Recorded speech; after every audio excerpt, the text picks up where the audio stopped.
Praise the Lord. നിങ്ങൾ ലോകത്തിൻ്റെ ഉപ്പാകുന്നു എന്ന് വാക്ക് പറഞ്ഞ കർത്താവായ യേശുവിൻ്റെ നാമത്തിൽ എല്ലാവരെയും സ്വാഗതം ചെയ്യുന്നു. കഴിഞ്ഞ ഞായറാഴ്ച നമ്മൾ ശ്രമിച്ച ആ ദൈവിക സന്ദേശം വെരി ഇമ്പോർട്ടൻറ്റ് കാര്യം.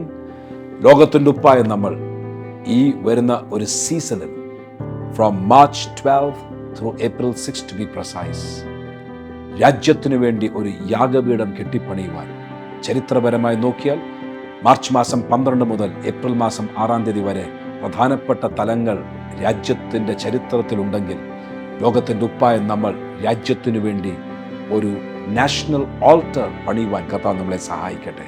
അങ്ങനെ നാഷണൽ ഓൾട്ടർ ഭവനങ്ങളിൽ വ്യക്തിപരമായി ആലയത്തിൻ്റെ കെട്ടുപണിക്ക് വേണ്ടി, ദൈവരാജ്യത്തിൻ്റെ കെട്ടുപണിക്ക് വേണ്ടി, സഭയുടെ കെട്ടുപണിക്ക് വേണ്ടി പണിയുവാൻ കരങ്ങളെ കർത്താവ് ബലപ്പെടുത്തുമ്പോൾ മൈ പ്രേയർ ഈസ് ജീവിതത്തിൽ ദൈവത്തിൻ്റെ അഭിഷേകം, അതിനാവശ്യമുള്ളൊരു പുതപ്പ് കർത്താവ് തരട്ടെ എന്ന് പ്രാർത്ഥിക്കുന്നു. Come join with us as you hear the word of God that was spoken on the last Sunday.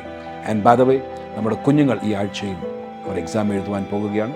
വരുന്ന ശനിയാഴ്ചയ്ക്കകം അവർക്ക് ആവശ്യമുള്ള ഓരോ കൃപകളും കർത്താവ് നൽകുവാൻ. Let's pray for them also. Quick word of prayer.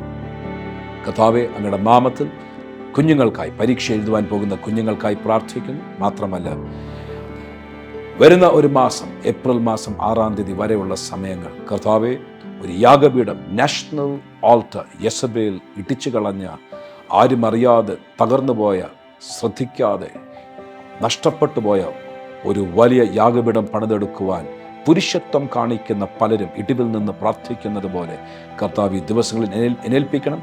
പുരുഷത്വം കാണിക്കുന്ന ഒരു വ്യക്തി അന്വേഷിച്ചു വന്ന കർത്താവ് ഞങ്ങളിൽ പലരെയും കാണത്തക്കതുപോലെ ഞങ്ങളുടെ ജീവിതത്തിൽ ദൈവത്തിൻ്റെ പുതപ്പുകൾ, അഭിഷേകം, ദൈവശക്തി പകർന്നാലും പ്രാർത്ഥന കേട്ടിരിക്കുകയാൽ സ്തോത്രം. യേശുവിൻ നാമത്തിൽ ആമേൻ. Join us please.